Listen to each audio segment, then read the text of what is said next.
เป็นของลุงแล้วนะเป็นของก็น้อยแล้ววันนี้ก็ดีใจเพราะว่าน้อยคิดว่ามาสั้นเงียนเปลี่ยนแปลงสตาร์ชีวิตในครั้งนี้2 วันนี้ก็ได้เงิน1 ล้านกีบน้อยมันดีใจ1 ล้านบาทมันก็ดีใจแล้วนะก็น้อยดีใจแล้วเงินส่วนนี้นี่ก็น้อยเกี่ยวไปสร้างสถานธรรมยิ่งเติมอย่างก็ขอยันให้สำเร็จภายใน10 เดือนโอเคอธิษฐานเลยอธิษฐานเลย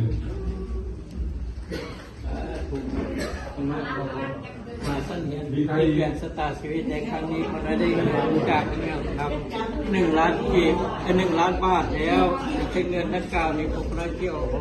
ไปสร้างสถานทำมิงเตอร์โฟเอียนเนาะให้สำเร็จแต่ภายใน10 เดือนขอให้ส่วนบุญนี้จงนำคืนส่งขน้อยทานไปแล้วไหลขึ้นมาคือเก้าทานมือเศร้าไหลเข้ามือแรงให้โชคให้ลาภให้ห้างให้มีให้เป็นมหาเศรษฐีมีเงิน1,000 ตื้อ1,000 โลได้ถึงตอนท่านก็เชื่อว่าไม่ใช่เงินของผมเงินของท่านให้แล้ว